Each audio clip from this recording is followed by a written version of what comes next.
माननीय सभासदों, माननीय अध्यक्ष जी,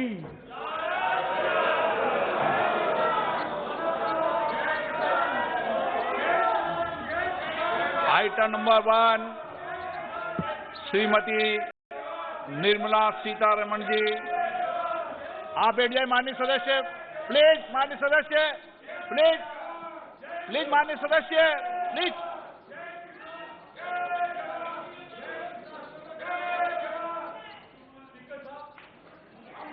धन्यवाद जी। ऑनरेबल आपको बोलने का मौका दूंगा बजट के बाद, माननीय वित्त मंत्री ji. Honourable speaker, I present the budget for the year 2021-2022. As introduction, Honorable Speaker, the preparation of this budget was undertaken in circumstances like never before. We knew of calamities that have affected a country or a region within a country. But what we have endured with COVID-19 through 2020 is sui generis. When I presented the budget 2020-2021, we could not have imagined that the global economy, already in throes of a slowdown, would be pushed into an unprecedented contraction. We could not have also imagined then that our people, as those in other countries, would have to endure the loss of near and dear ones and suffer hardships brought about due to a health crisis. The risk of not having a lockdown was far too high. Within 48 hours of declaring a 3-week-long complete lockdown, the Prime Minister announced the Pradhan Mantri Garib Kalyan Yojana, valued at 2.76 lakh crores, that provided free food grain to 800 million people, free cooking gas for 80 million families for months, and cash directly to over 400 million farmers, women, elderly, the poor and the needy. Even as a large section of citizens stayed home, milk, vegetables, fruit suppliers, health and sanitary workers, truck drivers, railways and public transport workers, bank employees, electricity workers, our annadatas, police, firemen and the armed forces all had to go about their work as normal, but with the additional anxiety of the virus hanging over them. We recognize this, and I think I speak on behalf of everybody in this august house when I express my heartfelt gratitude to these men and women for how they were able to carry out their work and duty to provide for the nation's basics over those crucial months. Speaker, sir, for public good, honorable members of parliament and members of legislative assemblies too offered their salaries. In May 2020, the government announced the Atmanirbhar Bharat package. To sustain the recovery further into the year, we also rolled out 2 more Atmanirbhar packages, 2 and 3. Total financial impact of all the Atmanirbhar Bharat packages, including measures taken by the RBI, was estimated to be about 27.1 lakh crores, which amounts to more than 13% of our GDP. As a government, we kept a watch on the situation and were proactive in our responses. The government, led by the Prime Minister, stretched its resources to deliver for most vulnerable sections of our society, the poorest of the poor, the Dalits, the tribals, the elderly, the migrant workers and our children. The Pradhan Mantri Garib Kalyan Yojana, the 3 Atmanirbhar packages and announcements made later were like 5 mini budgets in themselves. The Atmanirbhar packages accelerated our pace of structural reforms, redefinition of MSMEs, commercialization of the mining sector, agriculture and labor reforms, privatization of public sector undertakings, One Nation, One Ration Card, production-linked incentive schemes are some of the notable reforms carried out during this period. Faceless income tax assessment, DBT, and financial inclusion are the others.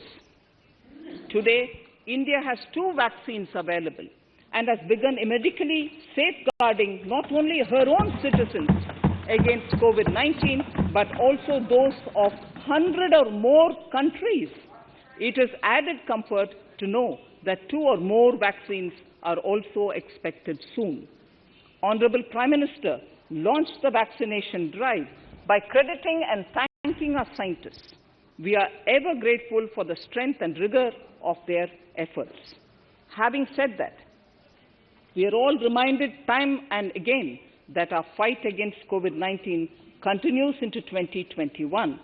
Now, just as it happened after the 2 world wars, there are signs that the political, economic, and strategic relations in the post-COVID world are changing. This moment in history is the dawn of a new era, one in which India is well poised to truly be the land of promise and hope. I borrow the words of Rabindranath Tagore.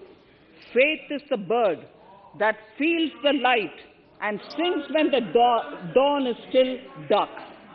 Faith is the bird that feels the light and sings when the dawn is still dark.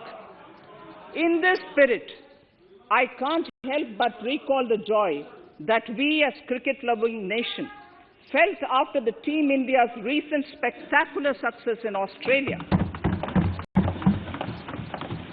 It has reminded us of all the qualities that we as a people, particularly our youth, epitomize of having abundant promise and the unsuppressed thirst to perform and to succeed. Today, data shows that India now has one of the lowest death rate of 112 per million population and one of the lowest active cases of about 130 per million. This has laid the foundation to the revival we are seeing now in the economy. This budget will be the first of this new decade. This budget will also be a digital budget, and that has happened with all your support. So far, only 3 times has a budget followed a contraction in the economy. All such contractions earlier were as a result of situations typical to India. This time, the contraction in our economy is due to a global pandemic, just like in several other countries. Having said that, I want to confidently state that our government is fully prepared to support and facilitate the economy's reset. This budget provides every opportunity for our economy to raise and capture the pace that it needs for a sustainable growth. 2021 is the year of many important milestones for our history. I mention a few of these. It is the 75th year of independence, 60 years of Goa's accession to India, 50 years of the 1971 India-Pakistan War. It will be the year of the 8th census of independent India. It will also be India's turn at the BRICS presidency, the year for our Chandrayaan-3 mission, and the Haridwar Mahakumbh.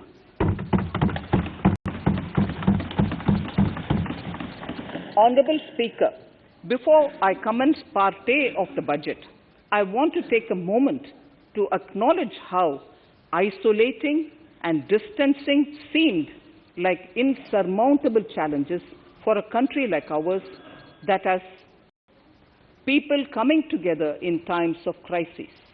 It hurts us in many ways. It hurt us in many ways. I bow my head in respect to every citizen for the endurance shown in facing what was an undeniably a tough year for all our physical and mental well-being. Part A. In Part A, I wish to lay a vision for Atmanirbhar Bharat. Atmanirbhar Bharat or Atmanirbharta is not a new idea. Ancient India was largely self-reliant and equally a business epicenter of the world. Atmanirbhar Bharat is an expression of the 130 crore Indians who have full confidence in their capabilities and skills. We are already part of international groupings such as the G20 and the BRICS, the Coalition for Disaster Resilient Infrastructure, and the International Solar Alliance are realities today due to India's efforts. The proposals in Part A will further strengthen the sankalp of nation first, doubling farmers' income, strong infrastructure, healthy India, good governance, opportunities for youth, education for all, women empowerment, and inclusive development, among others. Additionally, also on the path to fast implementation are the 13 promises we had made in the budget of 2015-16, which were to materialize during the Amrit Mahotsav of 2022 on the 75th year of our independence. They too resonate with the vision of Atmanirbharta. The budget proposals for 21-22 rest on 6 pillars: health and well-being, physical and financial capital and infrastructure, inclusive development for aspirational India, reinvigorating human capital, innovation and R&D, and as 6th, minimum government and maximum governance. I now move to talking about the first pillar, health and well-being. Even at the outset, I would like to say that the investment on health infrastructure in this budget has increased substantially. Progressively, as institutions absorb more, we shall commit more. Taking a holistic approach to health, we focus on strengthening 3 areas: preventive, curative, and well-being. Health systems. A new centrally sponsored scheme, PM Atmanirbhar Swasth Bharat Yojana, will be launched with an outlay of about 64,180 crores over 6 years. This will develop capacities of primary, secondary, and tertiary care health systems, strengthen existing national institutions, and create new institutions to cater to detection and cure of new and emerging diseases. This will be in addition to the National Health Mission. The main interventions under the scheme are support for over 17,000 rural and 11,000 urban health and wellness centers, setting up integrated public health labs in all districts, and 3,382 block public health units in 11 states, establishing critical care hospital blocks in 602 districts and 12 central institutions, strengthening of National Center for Disease Control, its 5 regional branches and 20 metropolitan health surveillance units, expansion of the integrated health information portal to all states and UTs to connect all public health labs, operationalization of 17 new public health units, and strengthening of 33 existing public health units at points of entry, that is, at 32 airports, 11 seaports, and 7 land crossings, setting up of 15 health emergency operation centers and 2 mobile hospitals, and setting up of a National Institution for One Health, a regional research platform for WHO, World Health Organization, Southeast Asia Region Office, 9 biosafety level 3 laboratories, and 4 regional national institutes for virology. Nutrition. To strengthen nutritional content, delivery, outreach, and outcome, we will merge the supplementary nutrition program and the Poshan Abhiyan and launch the Mission Poshan 2.0. We shall adopt an intensified strategy to improve nutritional outcomes across 112 aspirational districts. Universal coverage of water supply. The World Health Organization has repeatedly stressed the importance of clean water, sanitation, and clean environment as a prerequisite to achieving universal health. The Jal Jeevan Mission Urban will be launched.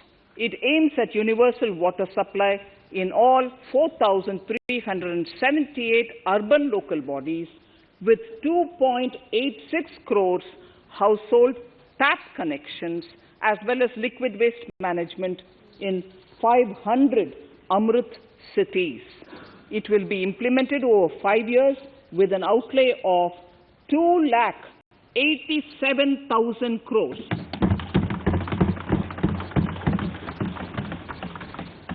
Swachh Bharat and Swasth Bharat.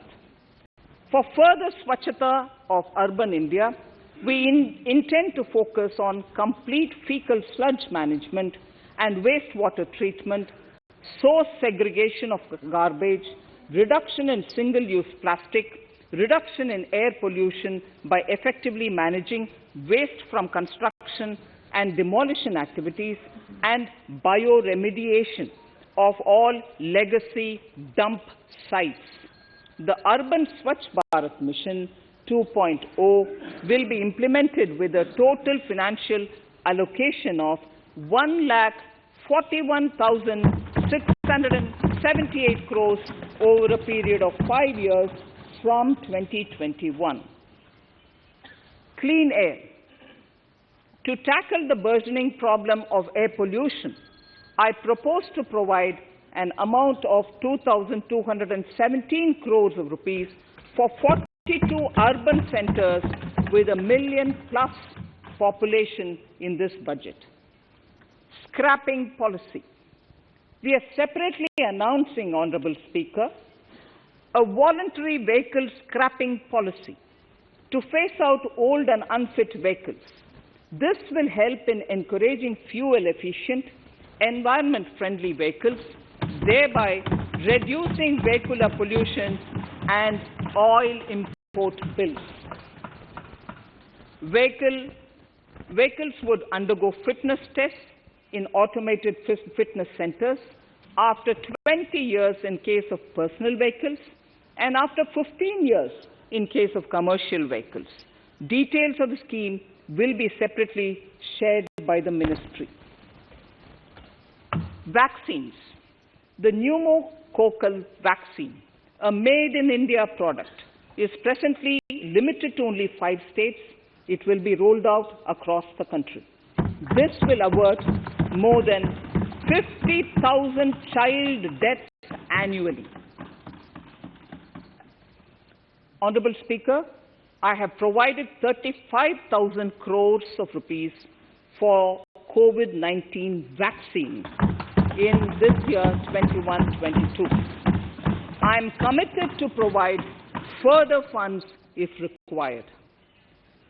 So the budget outlay for health and well-being is 2,23,846 crores in this BE 21-22 as against the BE of only 94,452 crores, and it marks an increase of 137%. The details of the same are at Annexure 1 of the speech. Honorable Speaker, I now move to the second pillar, physical and financial capital and infrastructure. Atmanirbhar Bharat, production-linked incentive schemes are things which I would like to place an emphasis. For a $5 trillion economy, our manufacturing sector has to grow in double digits on a sustained basis. Our manufacturing companies need to become an integral part of global supply chains, possess core competence and cutting-edge technology. To achieve all of the above, PLI schemes to create manufacturing global champions for an Atmanirbhar Bharat have been announced for 13 sectors. For this, the government has committed nearly 1.97 lakh crores over 5 years starting this financial year. This initiative will help bring scale and size in key sectors, create and nurture global champions, and provide jobs to our youth. Textiles. To enable the textile industry to become globally competitive, attract large investments, and boost employment generation, a scheme of Mega Investment Textiles Park will be launched in addition to the PLI schemes. This will create world-class infrastructure with plug-and-play facilities to create global champions in exports. 7 textile parks will be established over 3 years. Infrastructure. The National Infrastructure Pipeline, which I announced in December 2019, is the first of its kind. Whole of government exercise ever undertaken by Government of India. The NIP was launched with 6,835 projects. The project pipeline has now expanded to 7,400 projects. Around 217 projects worth rupees 1.10 lakh crores under some key infrastructure ministries have been completed. The NIP is a specific target which this government is committed to achieving over the coming years. It will require a major increase in funding from both the government and the financial sector. In this budget, I propose to take concrete steps to do this in 3 ways. Firstly, by creating the institutional structures.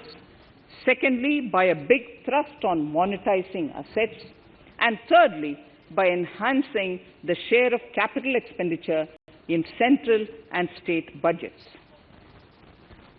Infrastructure needs long-term debt financing.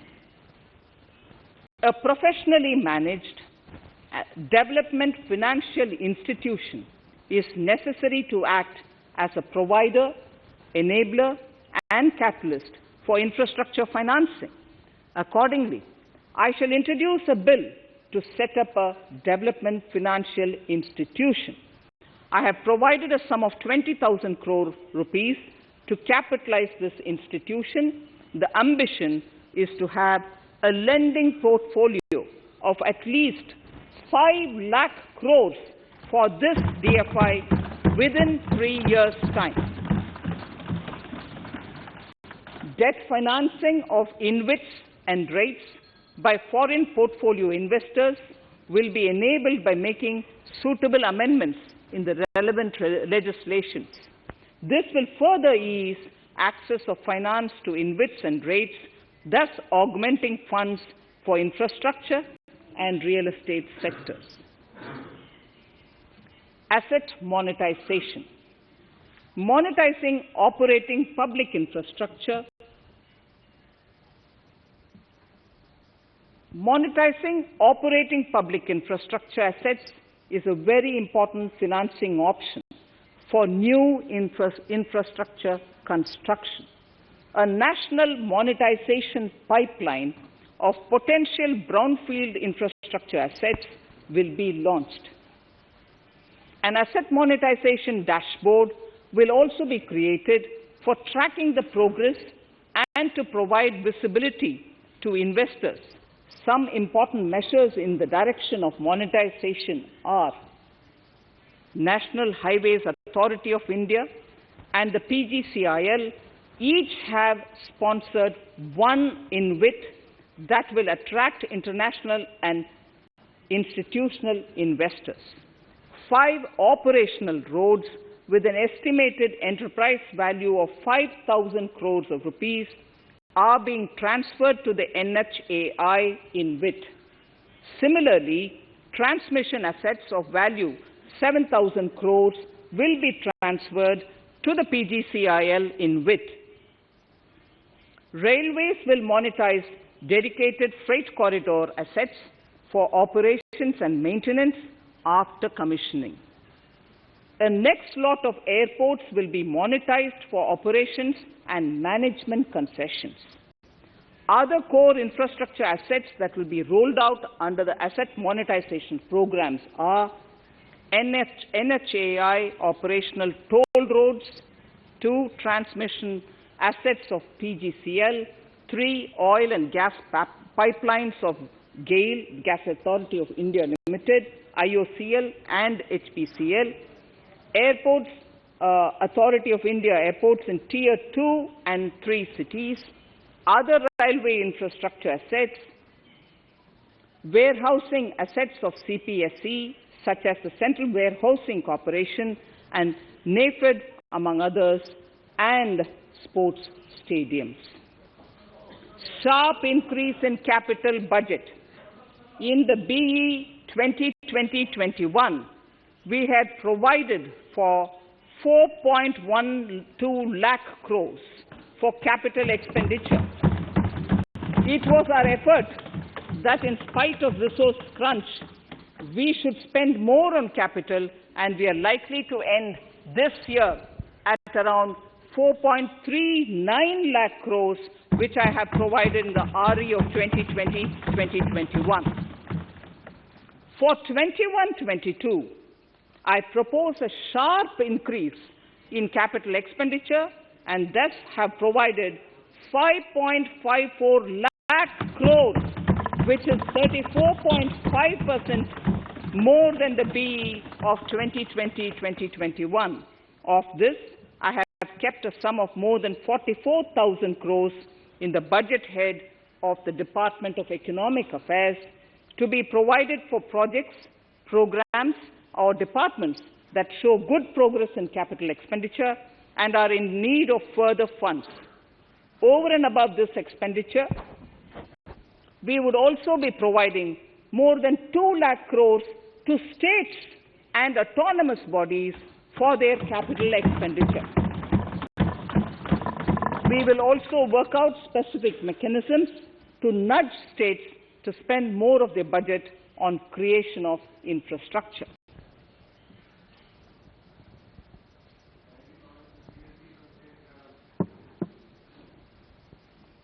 Roads and highways infrastructure. More than 13,000 kilometer length of roads at a cost of 3.3 lakh crores has already been awarded under the 5.35 lakh crores Bharatmala Pariyojana project, of which 3,800 kilometers have been constructed. By March 2022, we would be awarding another 8,500 kilometers and complete an additional 11,000 kilometers of national highway corridors. To further augment road infrastructure, more economic corridors are also being planned. Some are 3,500 kilometers of national highway works in the state of Tamil Nadu at an investment of 1.03 lakh crores. These include Madurai-Kollam corridor, Chittoor-Tachur corridor, and construction will start next year. Second, 1,100 kilometers of national highway works in the state of Kerala at an investment of 65,000 crores, including 600 kilometer section of Mumbai-Kanyakumari corridor in Kerala.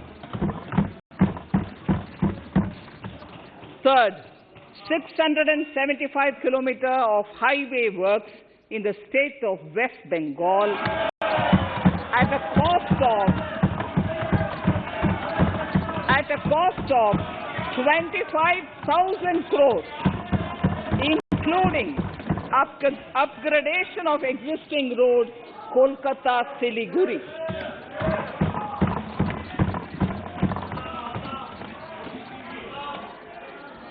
National highway works of around 19,000 crores are currently in progress in the state of Assam. Further works of more than 34,000 crores covering more than 1,300 kilometers of national highways will be undertaken in the state in the coming 3 years. Some of the flagship corridors and other important projects that would see considerable activity in 2021-22 are in Annexure 2 to my speech. I am also providing an enhanced outlay of 1,18,101 crores, 1,18,101 crores for Ministry of Road Transport and Highways, of which 1,08,230 crores is for capital, the highest ever provided. Railway infrastructure. Honorable Speaker, sir, Indian Railways have prepared a National Rail Plan for India 2030. The plan is to create a future-ready railway system by 2030, bringing down the logistic costs for an industry is at the core of a strategy to enable Make in India. It is expected that Western Dedicated Freight Corridor and Eastern Dedicated Freight Corridor will be commissioned by June 2022. The following additional initiatives are also proposed. The Sonnagar-Gomo sections, 263 kilometers of Eastern Dedicated Freight Corridor will be taken up in PPP mode in this year itself. Gomo-Dankuni section of 274.3 kilometers will be also taken up shortly in short succession. We will undertake future dedicated freight corridor projects, namely East Coast Corridor from Kharagpur to Vijayawada, East-West Corridor from Bhusaval to Kharagpur to Dankuni, and North-South Corridor from Itarsi to Vijayawada. Detailed project reports will be undertaken in the first phase. Broad gauge route kilometers, RKM as I referred to, electrified is expected to reach 46,000 kilometers, 46,000 RKM. That is 72% by end of 2021 from 41,548 RKMs on 1st October 2020. 100% electrification of broad gauge routes will be completed by December 2023. For passenger convenience and safety, the following measures are being proposed.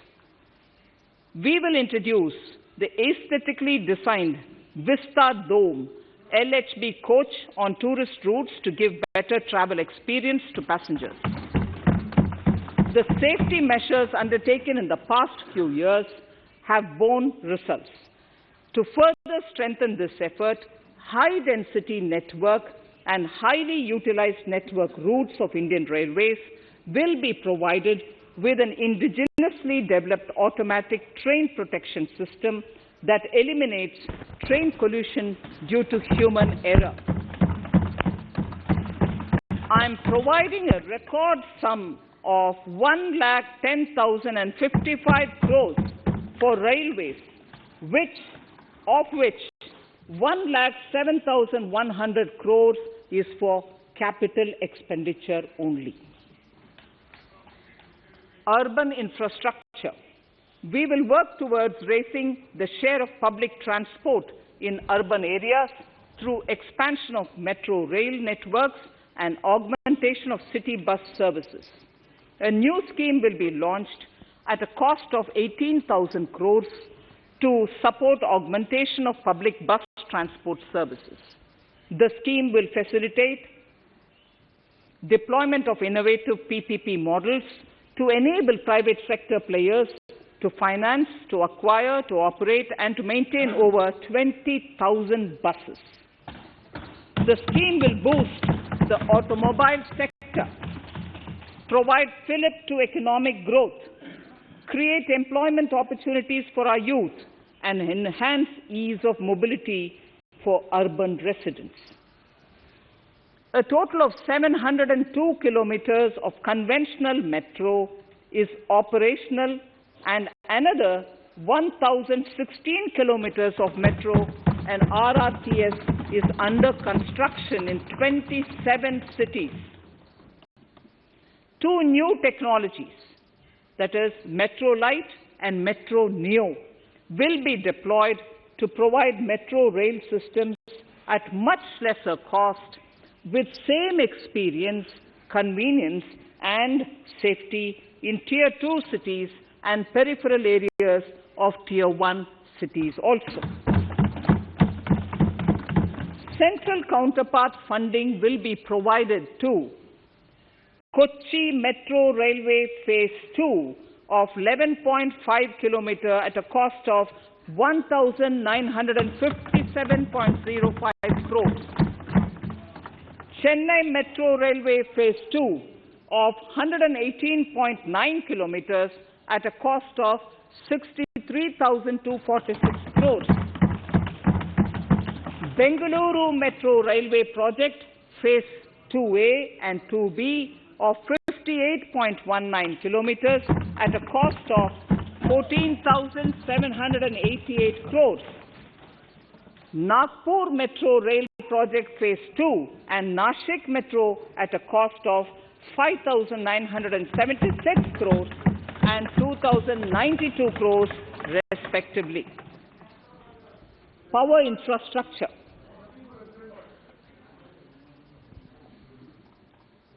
The past 6 years have seen a number of reforms and achievements in power sector. We have added 139 gigawatts of installed capacity, connected an additional 2.8 crore households, and added 1.41 lakh circuit kilometers of transmission lines. The distribution companies across the country are monopolies, either government or private. There is a need to provide choice to the consumers by promoting competition.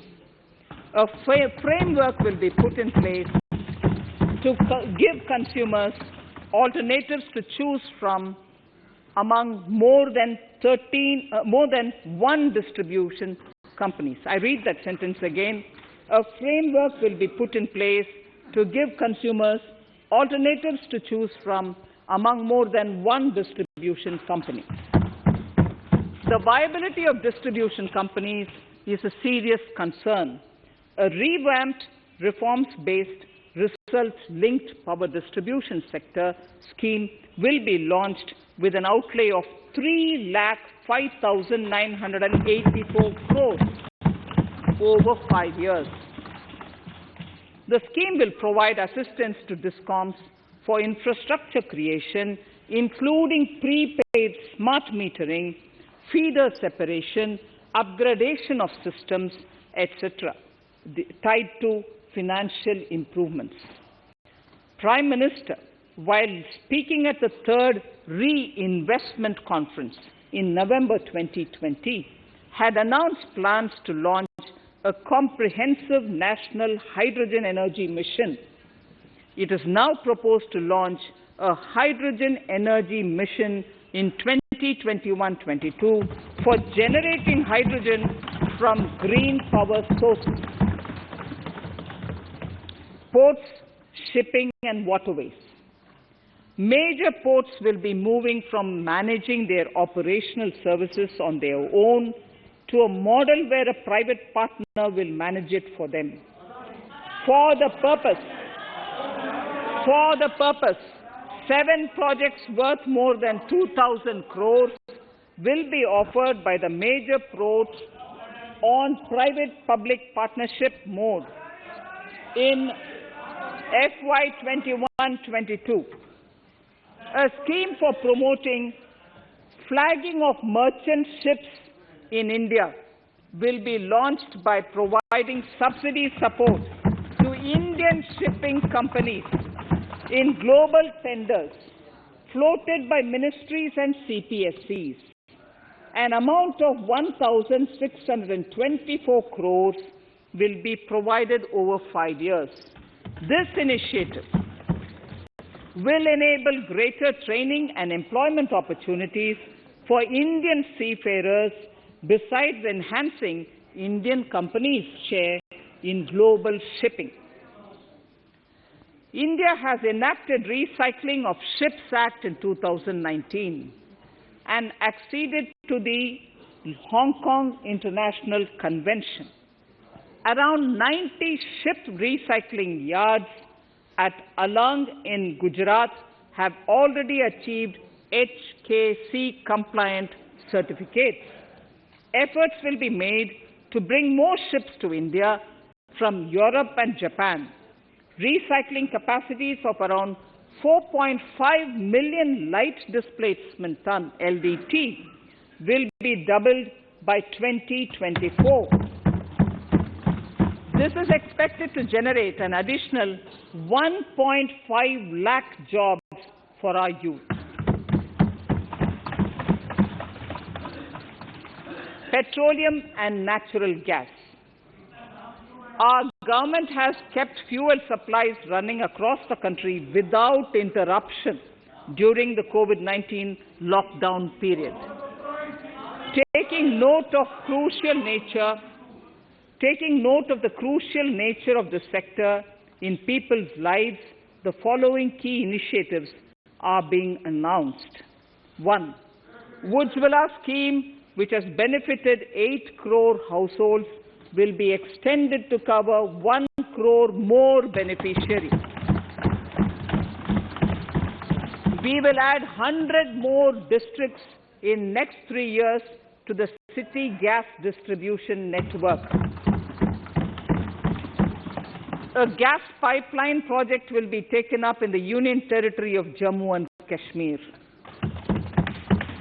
An independent gas transport system operator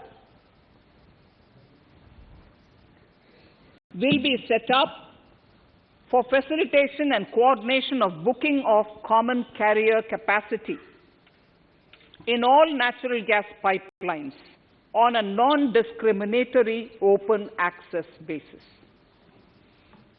Financial capital. I propose to consolidate the provisions of the SEBI Act 1992, Depositories Act 1996, Securities Contracts Regulation Act 1956, and Government Securities Act 2007 into a rationalized single securities markets code. The government would support the development of a world-class fintech hub at the GIFT IFSC. To instill confidence amongst the participants in corporate bond market during times of stress and to generally enhance secondary market liquidity, it is proposed to create a permanent institutional framework. The proposed body would purchase investment-grade debt securities both in the stressed and normal times and help in the development of the bond market. In the budget 2018-19, government had announced its intent to establish a system of regulated gold exchanges in the country.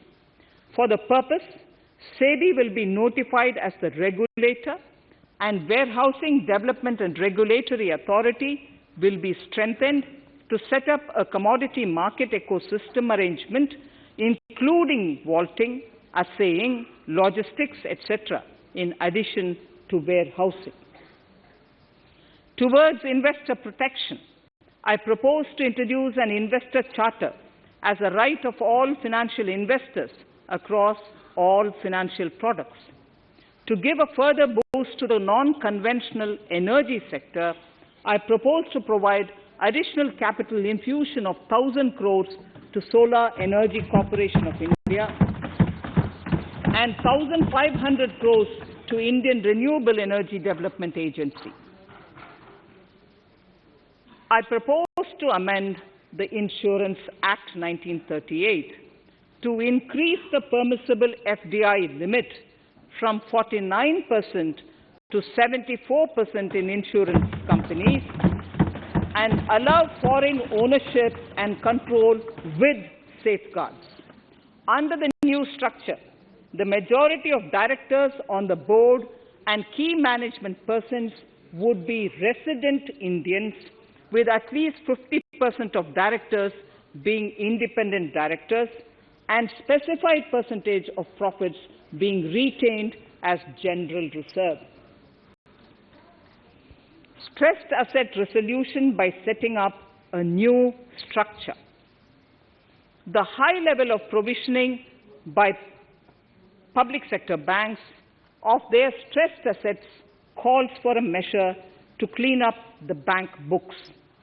An asset reconstruction company limited and asset management company would be set up to consolidate and take over the existing stressed debt and then manage and dispose of the assets to alternative investment funds and other potential investors for eventual value realization.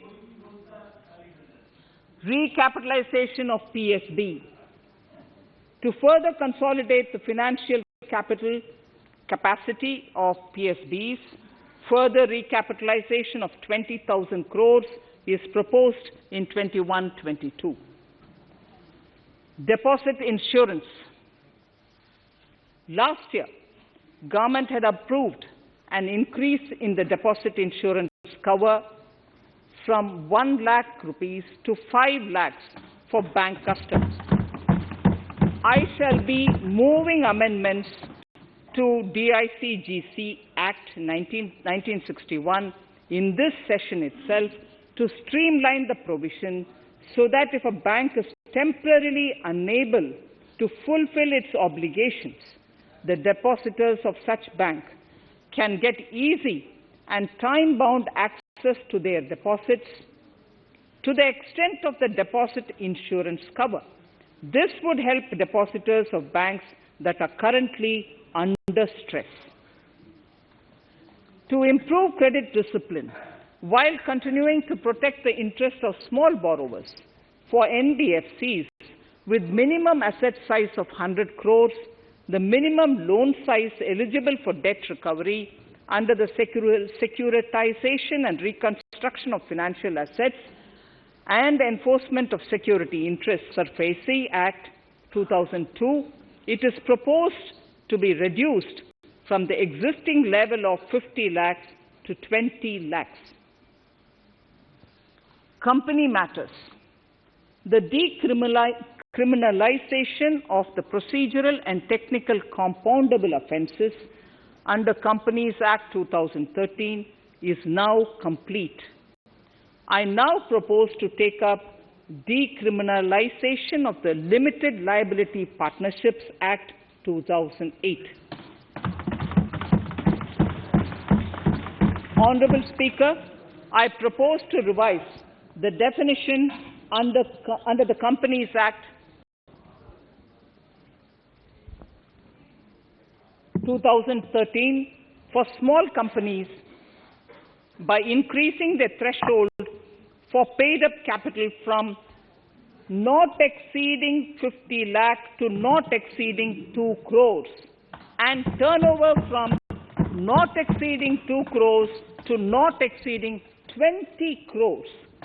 This will benefit more than 2 lakh companies in easing their compliance requirements.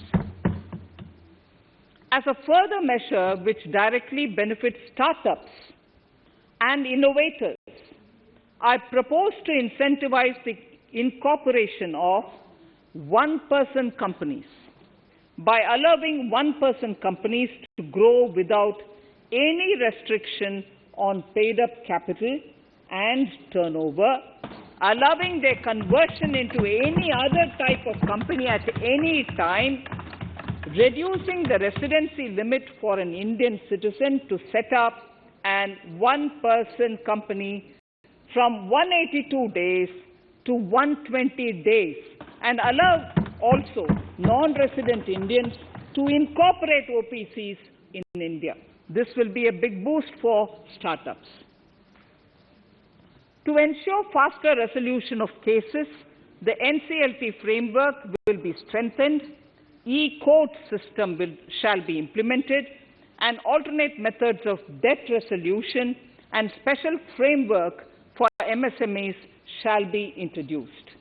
During the coming fiscal, we will be launching data analytics, artificial intelligence, machine learning-driven MCA 2.1 version to MCA 21 version 3.0. MCA 21 version 3.0. This version 3.0 will have additional modules for e-scrutiny, e-adjudication, e-consultation, and compliance management. Disinvestment and strategic sale. In spite of COVID-19, we have kept working towards strategic disinvestment. A number of transactions, namely BPCL, Air India, Shipping Corporation of India, Container Corporation of India, IDBI Bank, Bharat Earth Movers Limited, Pawan Hans, Neelachal Ispat Nigam Limited, among others, would be completed in 21-22. Other than IDBI Bank, we propose to take up the 2 public sector banks and 1 general insurance company in the year 21-22. This would require legislative amendments, and I propose to introduce the amendments in this session itself. In 21-22, we would also bring the IPO of LIC, for which I am bringing the requisite amendments in this session itself. In the Atmanirbhar package, I had announced that we will come out with a policy of strategic disinvestment of public sector enterprises. I am happy to inform the House that the government has the government has approved the said policy. The policy provides a clear roadmap for disinvestment in all non-strategic and strategic sectors. We have kept 4 areas that are strategic, where bare minimum CPSEs will be maintained and rest privatized. In the remaining sectors of all CPSEs will be privatized. The main highlights of the policy are mentioned in Annexure 3. To fast forward the disinvestment policy, I am asking NITI to work out on the next list of centre public sector companies that would be taken up for strategic disinvestment. To similarly incentivize states to take to disinvestment of their public sector companies, we will work out an incentive package of central funds to states. Idle assets will not contribute to Atmanirbhar Bharat. The non-core assets largely consist of surplus land with government ministries and departments and public sector enterprises. Monetizing of land can either be by way of direct sale or concession, or by similar means. This requires special abilities, and for this purpose, I propose to use a special purpose vehicle in the form of a company that would carry out this activity. In order to ensure timely completion of closure of sick or loss-making CPSEs, we will introduce a revised mechanism that will ensure timely closure of such units. I have estimated 1,75,000 crores as receipts from disinvestment in BE 21-22.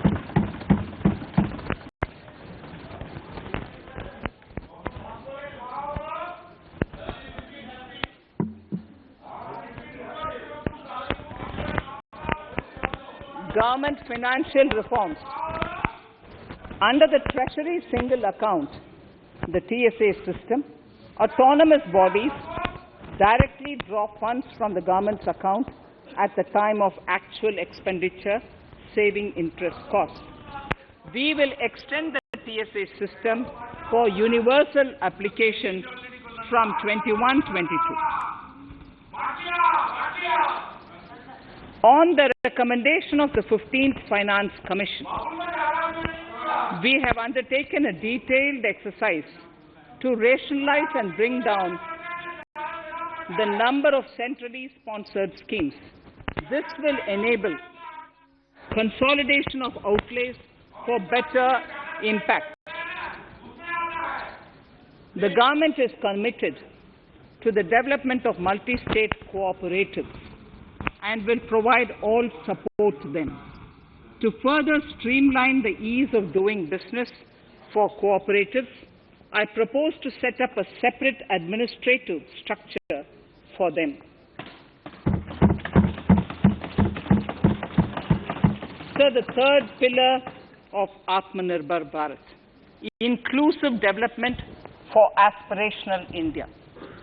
Honorable Speaker, sir, under this pillar, I will cover agriculture and allied sectors, farmers' welfare and rural India, migrant workers and labour, and financial inclusion.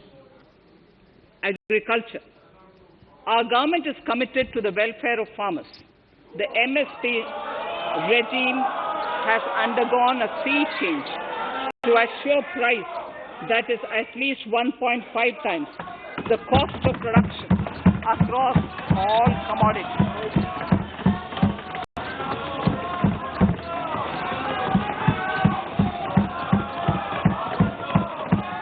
The procurement has also continued to increase at a steady pace. This has resulted in increase in payment to farmers substantially. In case of wheat, a total amount paid to farmers in 2013-14, Honorable Speaker, sir, the data that I give now is important for all honorable members to kindly hear. In case of wheat, the total amount paid to farmers in 2013-14 was 33,874 crores.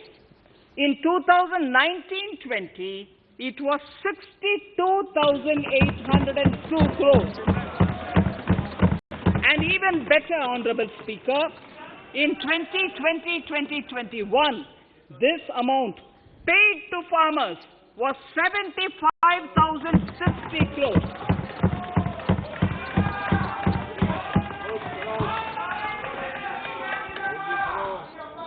Honorable Speaker, again an important fact, the number of wheat growing farmers that were benefited increased in 2020-21 to 43.36 lakhs compared to 35.57 lakhs in 2019-20. That much of an increase within 1 year. For paddy, again an important data. For paddy, the amount paid in 2013-14 was 63,928 crores. In 2019-20, this increased to 1,41,930 crores. Even better, in 2020-2021, in 2020-21, this is further estimated, and I'm saying this is further estimated because the procurement is ongoing, and therefore I can't give you the final figure. This is further estimated to increase to 1,72,752 crores. The number of farmers benefited increased from 1.24 crores in 2019-20 to 1.54 crores in 2020-21. In the same way, Honorable Speaker, sir, in the case of pulses, the amount paid in 2013-14 was 236 crores. In 2019-20, this was increased to 8,285 crores. Now in 2021, it is at 10,530 crores. More than 40 times increase from 2013-14. The receipts to cotton farmers have seen a stupendous increase from 90 crores in 2013-14 to 25,974 crores I'm giving you data as of 27th January 2021. This is bound to increase. From 90 crores for cotton farmers in 2013-14 to 25,974 crores in 2021. All the details in complete narration is available in Annexure 4 to my speech. Early this year, Honorable Prime Minister had launched the Swamitva scheme. Under this, a record of rights is being given to property owners in villages. Up till now, about 1.80 lakh property owners in 1,241 villages have been provided cards. I propose during 21-22 to extend this to cover all states and union territories. To provide adequate credit to our farmers, I have enhanced the agricultural credit target to 16.5 lakh crores in this year. We will focus on ensuring increased credit flow to animal husbandry, Pashupalan, dairy, and to Matsyakar, to the fisheries. We are enhancing the allocation to the Rural Infrastructure Development Fund from 30,000 crores to 40,000 crores. The Micro Irrigation Fund, with a corpus of 5,000 crores, has been created under NABARD. I propose to double it by augmenting it by another 5,000 crores. To boost value addition in agriculture and allied products and their exports, the scope of Operation Green Scheme, that is presently applicable to only tomatoes, onions, and potatoes, will be enlarged to include 22 perishable crops. Around 1.68 lakh crore farmers, around 1.68 crore farmers are registered, and 1.14 lakh crores of rupees trade value has been carried out through e-NAMs, the National Agricultural Market. Keeping in view the transparency and the competitiveness that e-NAM has brought into the agricultural market, 1,000 more mandis will be integrated with e-NAM. Honorable Speaker, sir, with all this, the Agricultural Infrastructure Fund would be made available to the APMCs for augmenting their infrastructure facilities.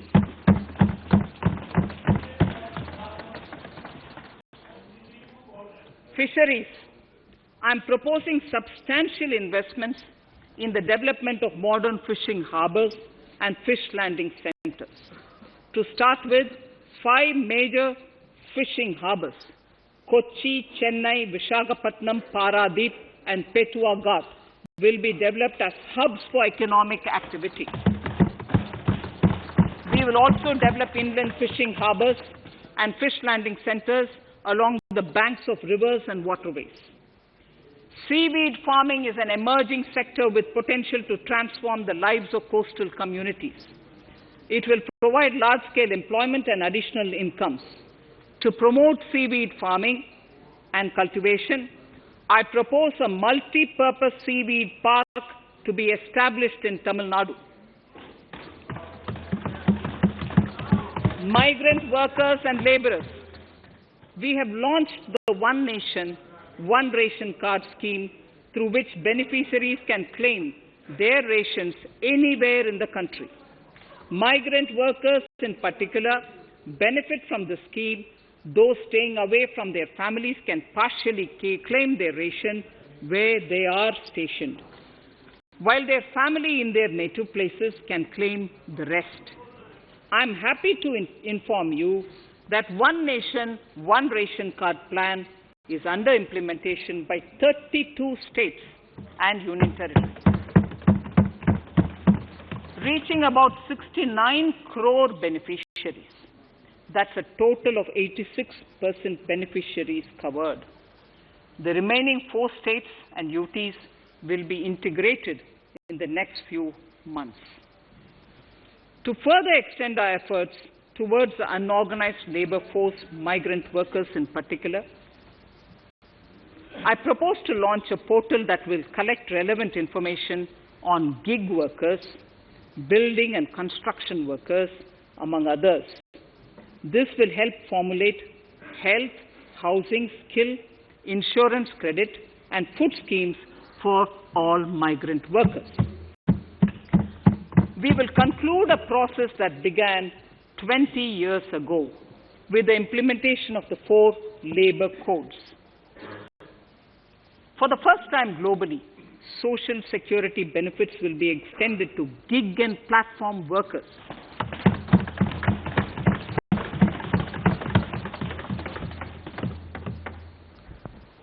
Minimum wages will apply to all categories of workers, and they will all be covered by the Employees State Insurance Corporation. Women will be allowed to work in all categories and also in the night shifts with adequate protection. At the same time, compliance burden on employers will be reduced with a single registration and licensing and online returns. Financial inclusion. To further facilitate credit flow under the scheme of Stand Up India for the scheduled castes and scheduled tribes and also women, I propose to reduce the margin money requirement from 25% to 15% only,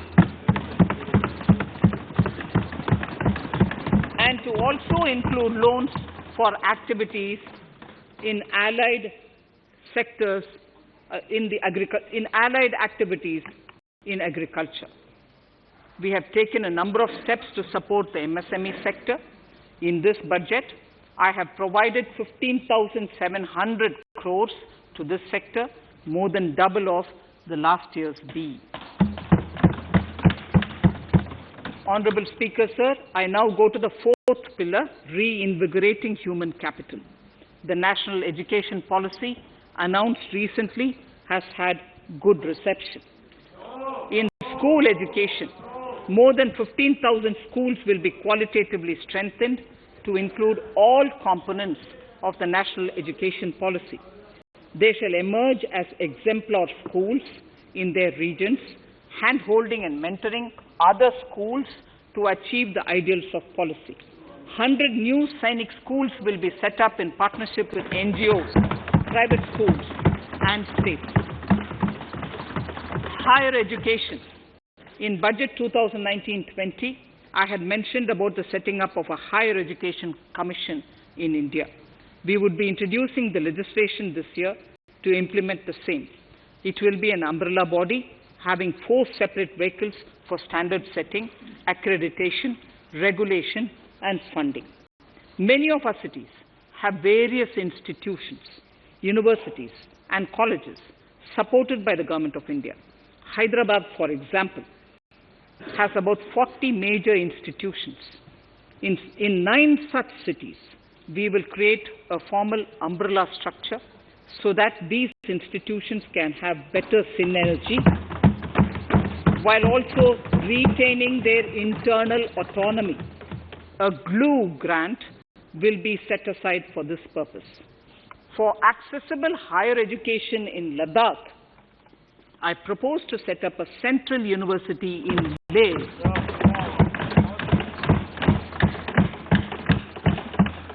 The other important projects to be taken up as a part of the NEP are listed in Annexure 5. Scheduled caste and scheduled tribes welfare. We have set ourselves a target of establishing 750 Eklavya model residential schools in our tribal areas. I propose to increase the unit cost of each such school from 20 crores, which is what it is now, to 38 crores, and for hilly and difficult areas to 48 crores. This would help creating robust infrastructure facilities for our tribal students. We have revamped the post-metric scholarship scheme for the welfare of scheduled caste students. I have also enhanced the central assistance in this regard. We are allotting 35,219 crores for 6 years till 25-26 to benefit 4 crores scheduled caste students. Skilling. In 2016, we had launched the National Apprenticeship Promotion Scheme. The government proposes to amend the Apprenticeship Act with a view to further enhancing apprenticeship opportunities for our youth. We will realign the existing scheme of National Apprenticeship Training Scheme for providing post-education apprenticeship, training of graduates and diploma holders in engineering. Over 3,000 crores will be provided for this purpose. An initiative is underway, Honorable Speaker, in partnership with the United Arab Emirates to benchmark skill qualifications, assessment and certification, accompanied by the deployment of certified workforce. We also have a collaborative inter-training program between India and Japan to facilitate transfer of Japanese industrial and vocational skills, techniques, and knowledge. We will take forward this initiative with many more countries also.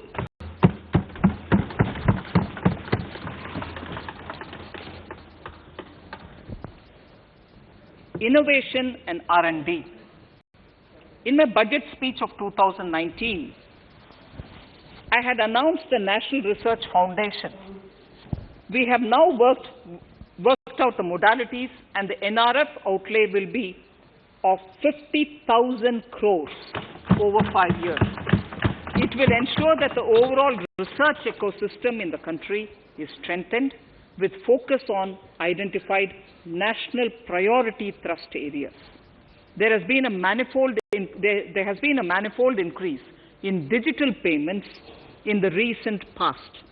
To give a further boost to digital transactions, I earmarked 1,500 crores for a proposed scheme that will provide financial incentive to promote digital mode of payment.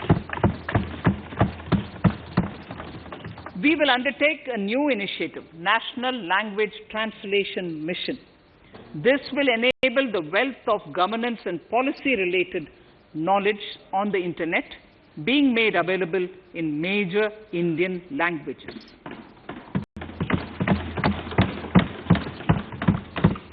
The new Space India Limited, a PSU, under the Department of Space, will execute the PSLV CS-51 launch, carrying the Amazonia satellite from Brazil, along with a few smaller Indian satellites. As part of the Gaganyaan mission activities, 4 Indian astronauts are being trained on generic spaceflight aspects in Russia. The first unmanned launch is slated for December 2021. Our oceans are a storehouse of living and non-living resources. To better understand this realm, we will launch a deep ocean mission with a budget outlay of more than 4,000 crores over 5 years.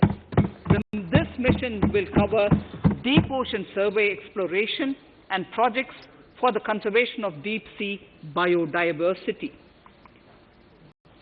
I come to the 6th pillar, Honorable Speaker, minimum government, maximum governance. Honorable Speaker, sir, this is the last of the 6 pillars. This will outline plans for reforms in one of our core principles of minimum government, maximum governance. We have taken a number of steps to bring reforms in tribunals in the last few years for speedy delivery of justice. Continuing with the reforms process, I now propose to take further measures to rationalize the functioning of tribunals.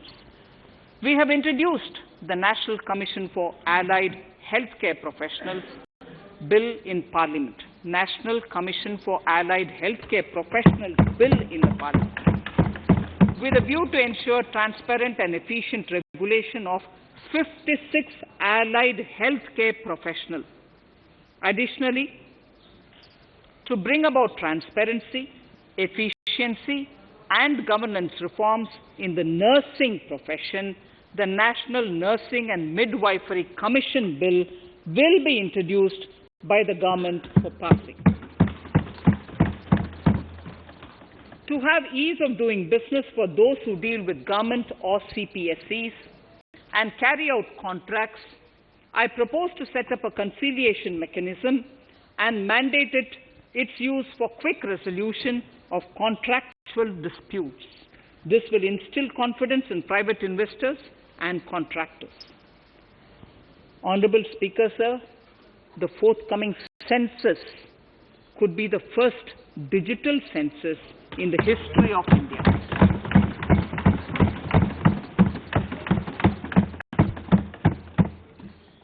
For this monumental milestone marking task, I have allocated 3,768 crores in this year, 21-22.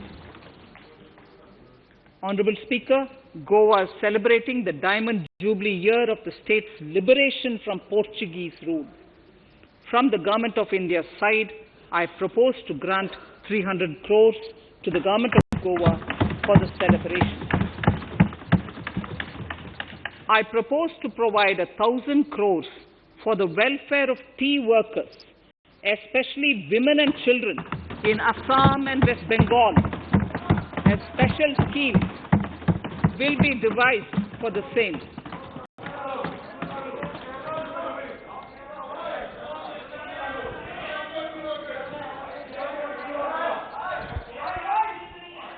Fiscal position. Fiscal position. In these last few paragraphs of part A of my speech, I draw the attention of this august House to the fact that at the beginning of the current financial year, the pandemic's impact on the economy resulted in a weak revenue inflow. This was combined with high expenditure to provide essential relief to vulnerable sections of the society, especially the poor, the women, scheduled castes, and scheduled tribes.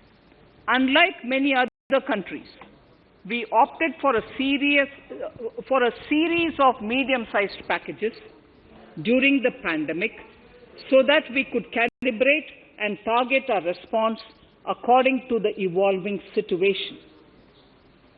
Once the health situation stabilized and the lockdown was being slowly lifted, we switched to ramping up government spending so as to revive domestic demand. As a result, against an original BE expenditure of 30.42 lakh crores for 2020-21, our RE estimates are 34.50 lakhs. 30.42 now within the year going up to 34.5 lakh crores. We have maintained quality of expenditure. The capital expenditure estimated in the RE is 4.39 lakh crores as against 4.12 lakh crores in the BE stage. So the beginning of the year, we had marked only 4.12 lakh, whereas it is 4.39 lakh crores as we end the year. Fiscal deficit in RE 2020-2021 is pegged at 9.5% of the GDP. Fiscal deficit in RE 2020 to 2021 is pegged at 9.5% of GDP. We have funded this through government borrowings, multilateral borrowings, small saving funds, and short-term borrowings. We would need another 80,000 crores, for which we would be approaching the market in these 2 months. We would be needing another 80,000 crores, for which we would be approaching the markets in these 2 months. To ensure that the economy is given the required push, our BE estimates for expenditure in 21-22 are 34.83 lakh crores. This includes 5.54 lakh crores as capital expenditure, an increase of 34.5% over the BE figure of 2020-2021. The fiscal deficit in BE 21-22 is estimated to be 6.8% of the GDP. The gross borrowing from the market for the next year would be around 12 lakh crores. We plan to continue with our path of fiscal consolidation and intend to reach the fiscal deficit level below 4.5% of the GDP by 2025-2026, with a fairly steady decline over the period. We hope to achieve the consolidation by first increasing the buoyancy of tax revenue through improved compliance, and secondly, by increased receipts from monetization of assets, including public sector enterprises and land. The Contingency Fund of India is being proposed to be augmented. The Contingency Fund of India is being proposed to be augmented from 500 crores to 30,000 crores through finance bill. In accordance with the views of the 15th Finance Commission, we are allowing a normal ceiling of net borrowing for the states at 4% of GSDP for the year 21-22. A portion of this ceiling will be earmarked to be spent on incremental capital expenditure.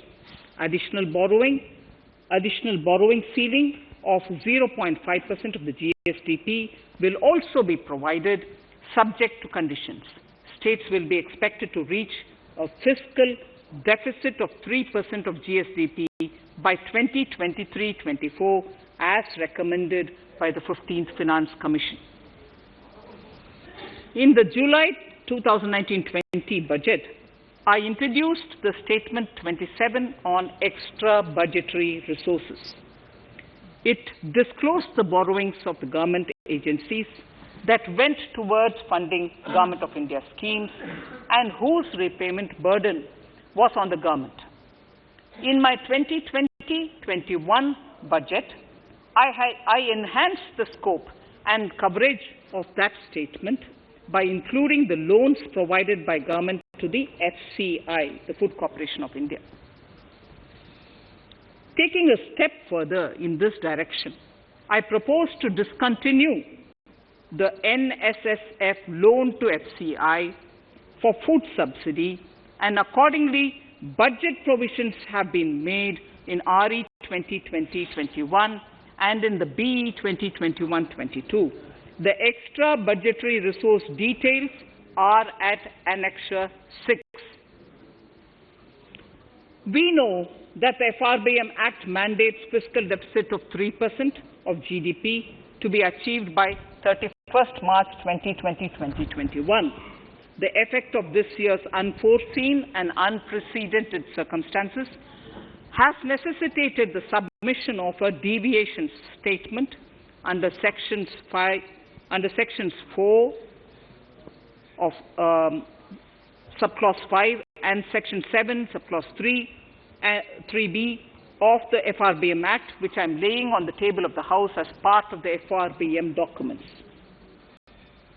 Towards achieving central government fiscal deficit along the broad path that I have already indicated, I will be introducing an amendment to the FRBM Act. Honourable Speaker, on the 9th of December 2020, the 15th Finance Commission submitted its final report covering the period 2021 to 2026 to the Rashtrapati Ji.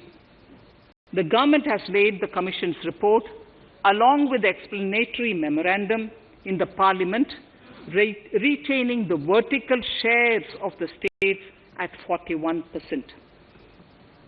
We recognize our commitment to fiscal federalism and propose, therefore, to adhere to this recommendation. Jammu and Kashmir in the 14th Finance Commission was entitled to get devolution being a state. Now the funds of the UTs of Jammu Kashmir and Ladakh would be provided by the centre. I have also provided on the Commission's recommendation 1,18,452 crores as revenue deficit grant to 17 states in 21-22 as against 74,340 crores to 14 states in 2020-21. Honourable Speaker, I would now move to Part B of my speech.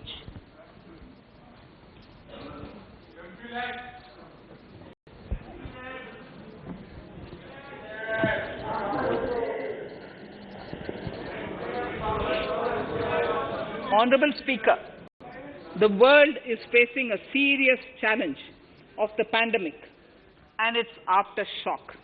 In these trying times, when many economies are struggling to revive, our people and our industry have exhibited remarkable resilience.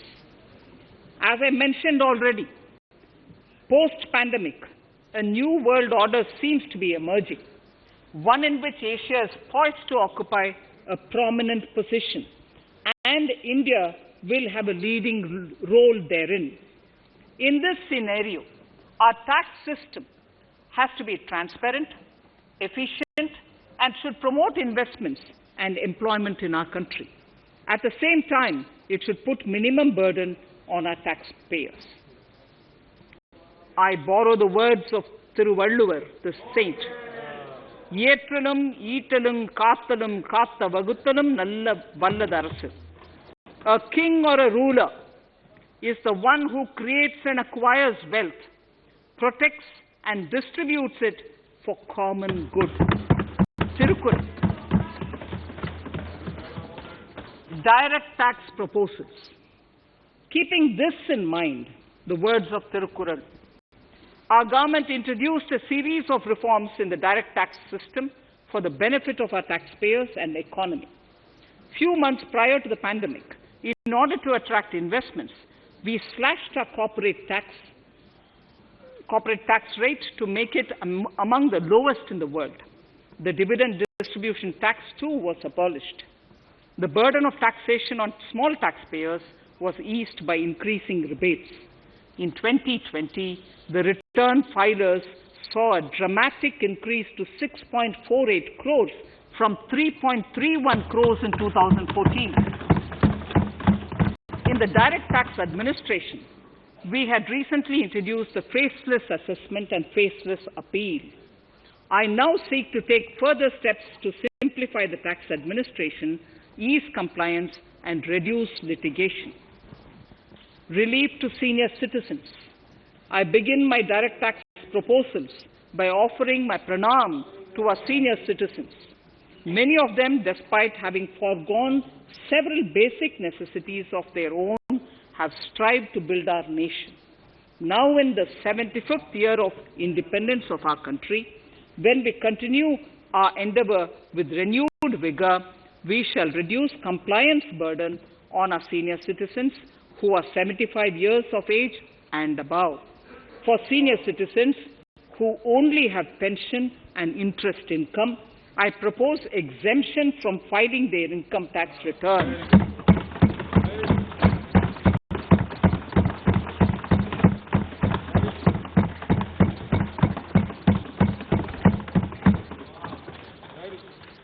The paying bank will deduct the necessary tax on their income.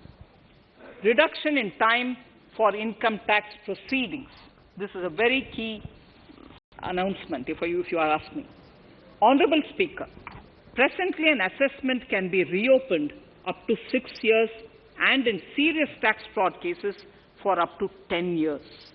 As a result, taxpayers have to remain under uncertainty for a very long time. I therefore propose to reduce this time limit for reopening of assessments to 3 years from the present 6 years.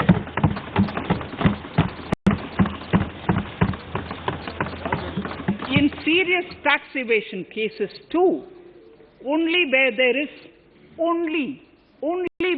is evidence of concealment of income of 50 lakh or more in a year. In serious tax evasion cases too, only where there is evidence of concealment of income of 50 lakh or more in a year can the assessment be reopened up to 10 years. Even this reopening can be done only after the approval of the Principal Chief Commissioner, the highest level of Income Tax Department. Setting up the Dispute Resolution Committee. Honourable Speaker, it has been the resolve of this government to reduce litigation which mars the present taxation system. The government came out with the Direct Taxation Vivad Se Vishwas scheme to give taxpayers an opportunity to settle long-pending disputes and be relieved to further strain on their time and resources. The response from taxpayers has been the best ever, as over 110,000 taxpayers have already opted to settle tax disputes of over 85,000 crores under the scheme. To further reduce litigation for small taxpayers, I propose to constitute a dispute resolution committee for them, which will be faceless to ensure efficiency, transparency and accountability. Anyone with a taxable income up to 50 lakh and disputed income up to 10 lakh shall be eligible to approach the committee. Faceless IT-AT. For ease of compliance and to reduce discretion, we are committed to make the taxation processes faceless. The government has already introduced faceless assessment and appeal this year. The next level of income tax appeal is the Income Tax Appellate Tribunal. I now propose to make this tribunal faceless. We shall establish a national faceless Income Tax Appellate Tribunal Center. All communication between the tribunal and the appellant shall be electronic. Where personal hearing is needed, it shall be done through video conferencing. Relaxations to NRI. When non-resident Indians return to India, they have issues with respect to their accrued incomes in their foreign retirement accounts. This is usually due to mismatch in taxation period. They also face difficulties in getting credit for Indian taxes in foreign jurisdictions. I propose to notify rules for removing their hardship of double taxation. Exemption from audit. Currently, if your turnover exceeds 1 crore, you have to get your accounts audited. In February 2020 budget, I had increased the limit for tax audit to 5 crores for those who carry out 95% of their transactions digitally. To further incentivize digital transactions and to reduce compliance burden, I propose to increase this limit for tax audit for such persons from 5 crores to 10 crores. Relief for dividend.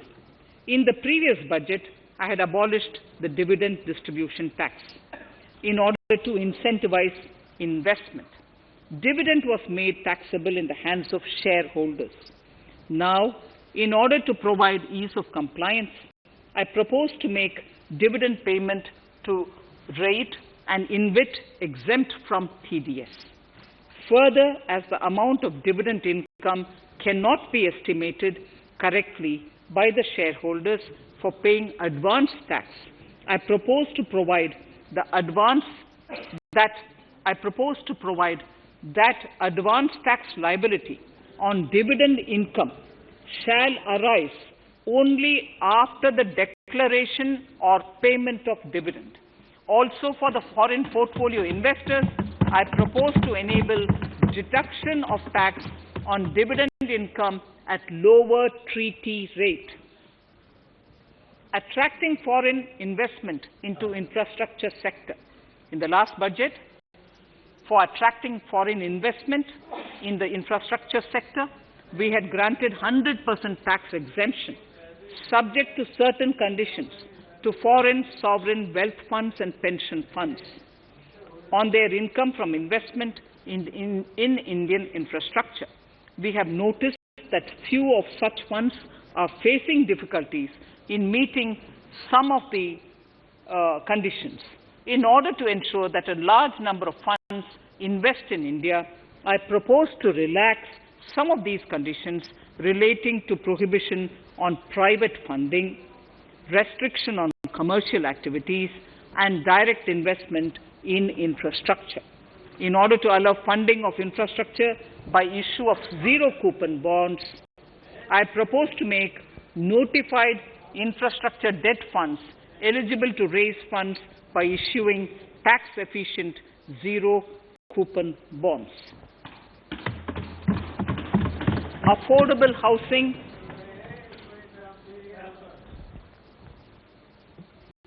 Affordable housing and rental housing. This government sees housing for all and affordable housing as priority areas. In July 2019 budget, I provided an additional deduction of interest amounting to 1.5 lakh for loan taken to purchase an affordable house. I propose to extend the eligibility of this condition by 1 more year to 31st March 2022. The additional deduction of 1.5 lakh shall therefore be available for loans taken up to 31st March 2022 for the purchase of affordable houses. Further, to keep up the supply of affordable houses, I propose that the affordable housing projects can avail a tax holiday for 1 more year till 31st March 2022. These are available now for projects also. We are committed to promote supply of affordable rental housing for migrant workers.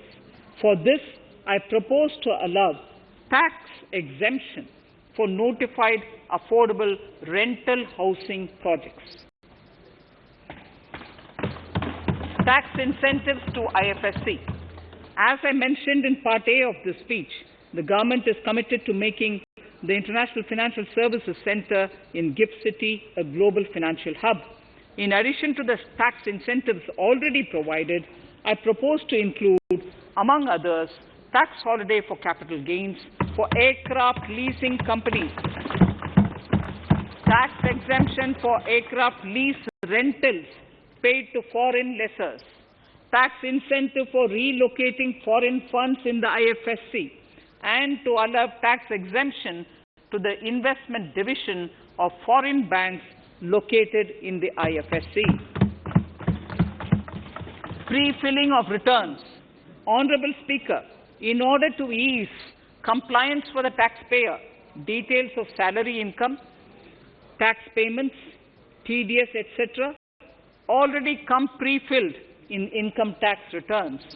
To further ease filing of returns, details of capital gains from listed securities, dividend income, and interest from banks, post office, etc., will also be now pre-filled. Relief to small trusts. We hope to reduce compliance burden on small charitable trusts running educational institutions and hospitals. So far, there is a blanket exemption to such entities whose annual receipt does not exceed 1 crore of rupees. I now propose to increase this amount to 5 crores.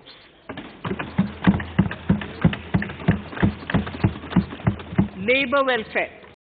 We have noticed that some employers deduct the contribution of employees toward provident funds, superannuation funds, and other social security funds but do not deposit these contributions within the specified time.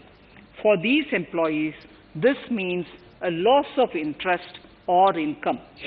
In cases where an employer later becomes financially unviable, non-deposit results in a permanent loss for the employees. In order to ensure that employees' contributions are deposited on time, I reiterate that the late deposit of employees' contribution by the employer will not be allowed as deduction to the employer.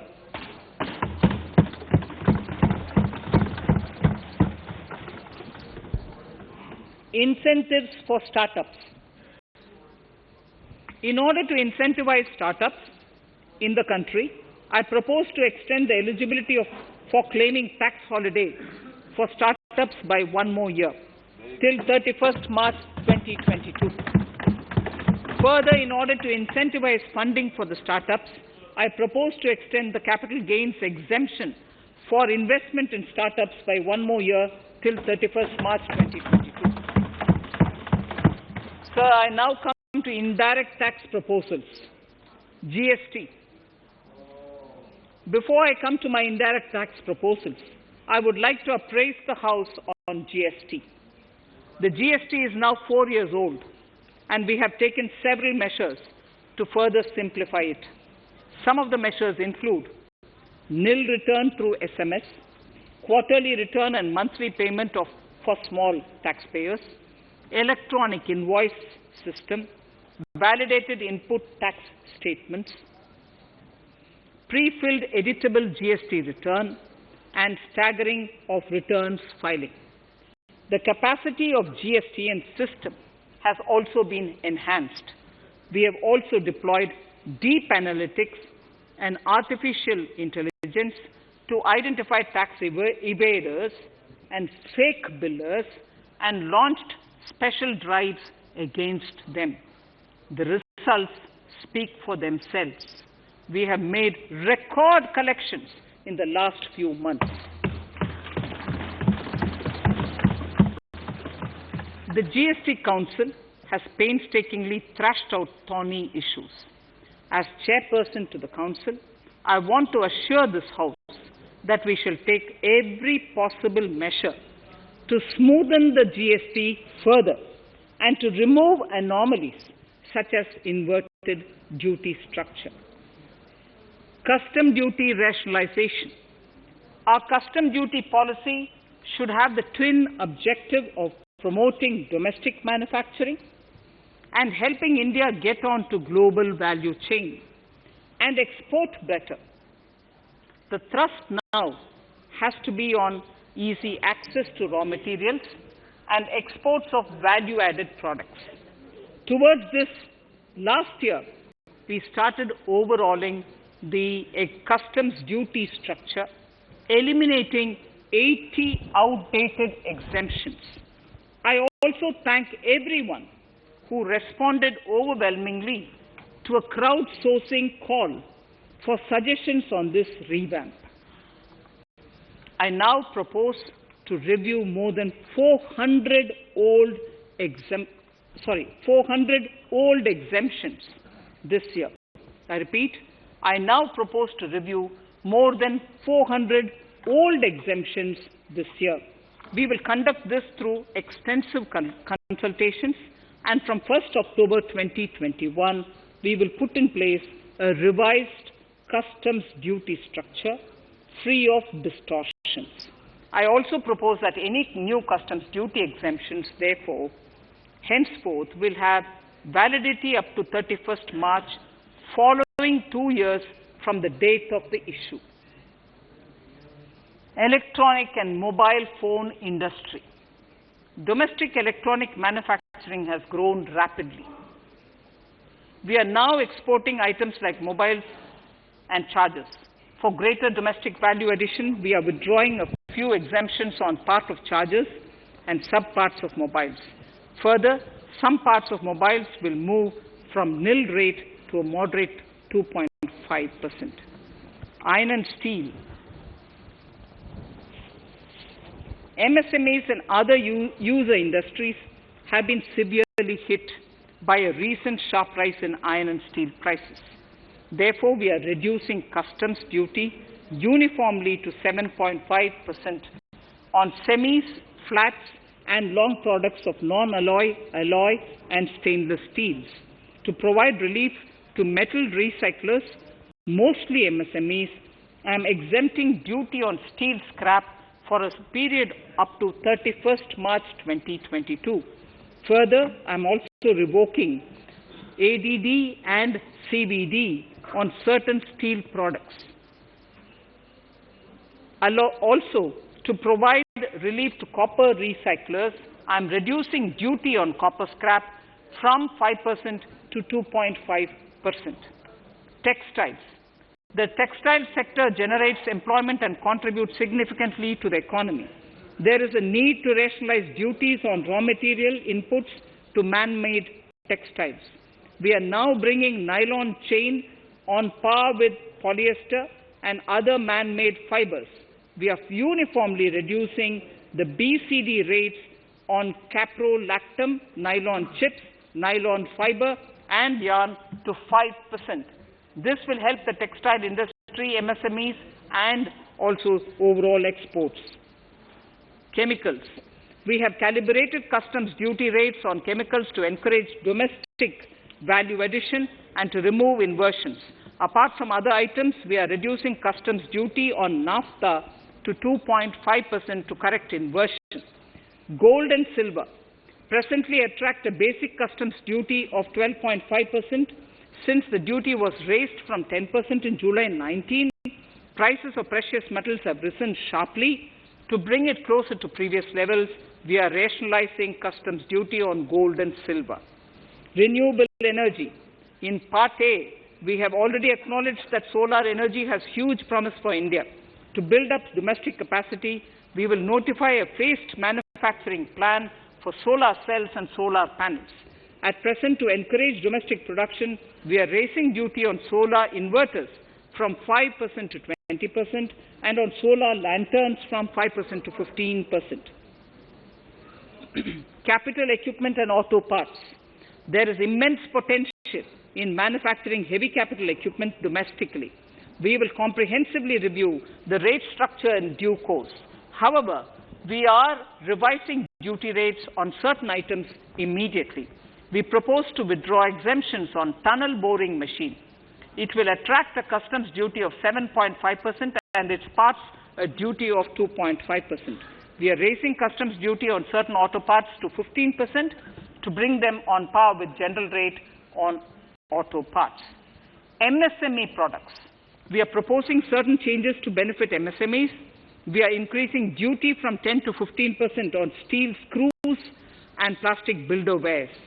On prawn feed, we increase it from 5 to 15%.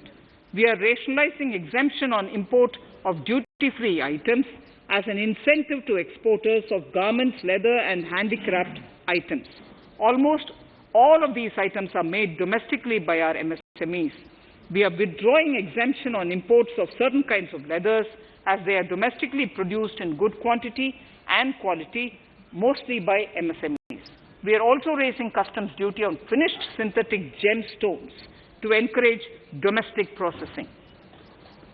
Agriculture products to benefit farmers. We are raising customs duty on cotton from nil to 10%, on raw silk and silk yarn from 10 to 15%. We are also withdrawing end-use-based concession on denatured ethyl alcohol. Currently, rates are being uniformly calibrated to 15% on items like maize, bran, rice bran, oil cake, and animal feed additives. There is an immediate need to improve agricultural infrastructure so that we produce more while also conserving and processing agricultural output efficiently. This will ensure enhanced remuneration for our farmers. To earmark resources for this purpose, I propose an agricultural infrastructure and development cess on a small number of items. However, while I am applying this cess, we have taken care not to put additional burden on consumers on most items. Rationalization of procedures and easing of compliance. For their judicious application, we propose certain changes in the provisioning related to ADD, anti-dumping duty, and CVD, countervailing duty levies. To complete customs investigation, we are prescribing definite timelines. In 2020, we rolled out the Turant Customs Initiative, which brought in faceless, paperless, and contactless customs measures. With effect from September 2020, we have implemented a new procedure for administration of rules of origin. This has helped in putting a check on misuse of FTAs. The specific details of direct and indirect tax changes proposed are listed in the annexure to my speech. Honourable Speaker, sir, with these words, I commend the budget to this august House. Thank you.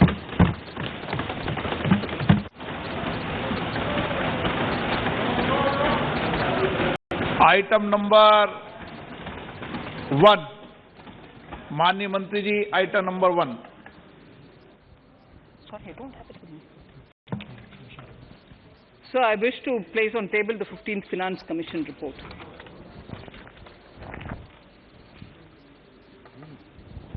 Item number 3, माननीय मंत्री जी।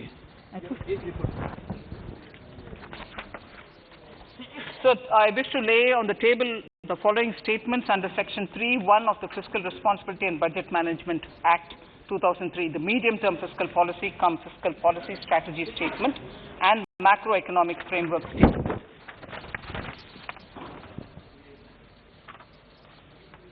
Item number 4. So I wish to seek your permission to move for leave to introduce the Finance Bill 2021.